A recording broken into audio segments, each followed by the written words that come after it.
ನಮಸ್ಕಾರ ಎಲ್ರಿಗೂ. ಇಂದು ನಾವು ಗರ್ಭಧಾರಣೆಯ ಮೊದಲ 3 ತಿಂಗಳ ಬಗ್ಗೆ ತಿಳ್ಕೊಳ್ಳೋಣ ಬನ್ನಿ. ಈ ಅವಧಿಯಲ್ಲಿ ಕಾಣಿಸುವ ಲಕ್ಷಣಗಳು ಯಾವುವು, ಮಗುವಿನ ಬಗ್ಗೆ ಜನರು ಮಾತನಾಡುವ ಊಹೆಗಳೇನು ಮತ್ತು ತಾಯಿ ತೆಗೆದುಕೊಳ್ಳಬೇಕಾದ ಮುಖ್ಯ ಕಾಳಜಿಗಳು ಯಾವುದು ಅಂತ ಈ ಎಲ್ಲ ಮಾಹಿತಿಗಳನ್ನು ಸರಳ ಕನ್ನಡದಲ್ಲಿ ತಿಳ್ಕೊಳ್ಳೋಣ ಬನ್ನಿ. ಮೊದಲ ತಿಂಗಳು ಆರಂಭಿಕ ಲಕ್ಷಣಗಳಾಗಿರುತ್ತೆ.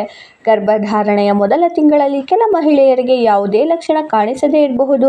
ಆದರೆ ಸಾಮಾನ್ಯವಾಗಿ ಕಾಣಿಸೋ ಲಕ್ಷಣಗಳು ಅಂದರೆ ಮಾಸಿಕ ಬಾರದೇ ಇರೋದು, ದೇಹದಲ್ಲಿ ದೌರ್ಬಲ್ಯ, ಹೆಚ್ಚು ನಿದ್ರೆ ಬರೋದು, ಸ್ತನಗಳಲ್ಲಿ ನೋವು ಅಥವಾ ಬದಲಾವಣೆ, ತಲೆ ಸುತ್ತು, ಆಹಾರದಲ್ಲಿ ಆಸಕ್ತಿ ಕಡಿಮೆ ಅಥವಾ ಹೆಚ್ಚಾಗುವುದು. ಜನರು ಮಾಡುವ ಊಹೆಗಳು: ಹೆಚ್ಚು ಹುಳಿ ತಿನ್ನಬೇಕು ಅನಿಸಿದರೆ ಹೆಣ್ಣು ಮಗು ಅಂತ ಹೇಳ್ತಾರೆ. ಹೆಚ್ಚು ಸಿಹಿ ತಿನ್ನಬೇಕು ಅಂತ ಅನ್ನಿಸ್ತಿದ್ರೆ ಗಂಡು ಮಗು ಅಂತ ಕೆಲವರು ಊಹಿಸ್ತಾರೆ. ಆದರೆ ಇವುಗಳಿಗೆ ವೈಜ್ಞಾನಿಕ ಸಾಕ್ಷಿಗಳಂತೂ ದೊರಕಿಲ್ಲ.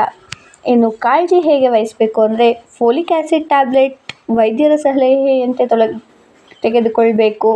ಹೆಚ್ಚು ವಿಶ್ರಾಂತಿ ಪಡೆಯಬೇಕು. ನೀರನ್ನು ಸಾಕಷ್ಟು ಕುಡಿಬೇಕು. ಧೂಮಪಾನ ಮತ್ತು ಮದ್ಯಪಾನದಿಂದ ತುಂಬಾ ದೂರ ಇರಬೇಕು. ಇನ್ನು 2ನೆಯ ತಿಂಗಳು ದೇಹದಲ್ಲಿ ಆಗೋ ಬದಲಾವಣೆಗಳ ಬಗ್ಗೆ ತಿಳ್ಕೊಳ್ಳೋಣ. ಈ ತಿಂಗಳಲ್ಲಿ ಹಾರ್ಮೋನ್ ಬದಲಾವಣೆಗಳಿಂದ ಕೆಲವು ಸಮಸ್ಯೆಗಳು ಹೆಚ್ಚಾಗಬಹುದು.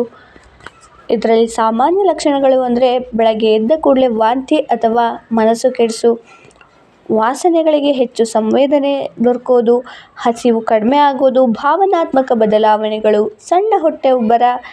ಮತ್ತು ಇದರ ಊಹೆಗಳ ಬಗ್ಗೆ ತಿಳ್ಕೊಳ್ಳೋದಾದರೆ ಮುಖದಲ್ಲಿ ಕಾಂತಿ ಹೆಚ್ಚಾದರೆ ಹೆಣ್ಣು ಮಗು ಅಂತಾರೆ.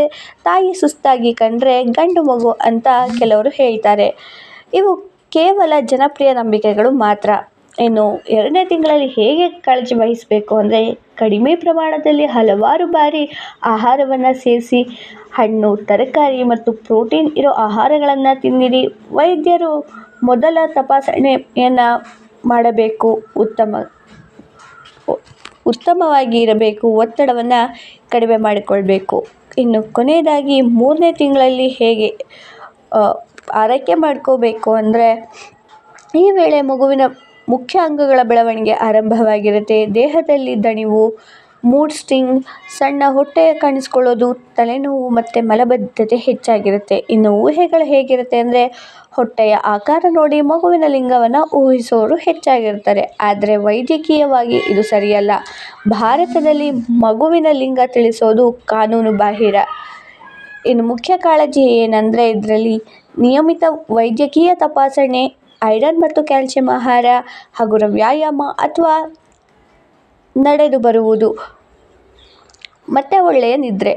ತಕ್ಷಣ ವೈದ್ಯರನ್ನು ಸಂಪರ್ಕಿಸಬೇಕಾದ ಸಂದರ್ಭಗಳು ಯಾವುದು ಅಂದರೆ ಹೆಚ್ಚು ರಕ್ತಸ್ರಾವವಾದಾಗ, ತೀವ್ರ ಹೊಟ್ಟೆ ನೋವು ಉಂಟಾದಾಗ, ನಿರಂತರ ವಾಂತಿಯಾದಾಗ ಮತ್ತು ಜ್ವರ ಕಾಣಿಸಿಕೊಂಡಾಗ. ಗರ್ಭಧಾರಣೆಯ ಮೊದಲ 3 ತಿಂಗಳು ತುಂಬ ಮುಖ್ಯವಾದ ಸಮಯ. ಸರಿಯಾದ ಆಹಾರ, ವಿಶ್ರಾಂತಿ ಮತ್ತು ವೈದ್ಯರ ಸಲಹೆ ತಾಯಿ ಮತ್ತು ಮಗುವಿನ ಆರೋಗ್ಯಕ್ಕೆ ಅತ್ಯವಶ್ಯಕ. ಈ ವಿಡಿಯೋ ನಿಮಗೆ ಇಷ್ಟ ಅನಿಸಿದ್ರೆ ಲೈಕ್ ಮಾಡಿ, ಶೇರ್ ಮಾಡಿ ಮತ್ತು ನಮ್ಮ ಚಾನೆಲ್ನ ಸಬ್ಸ್ಕ್ರೈಬ್ ಮಾಡಿ. Thank you for watching.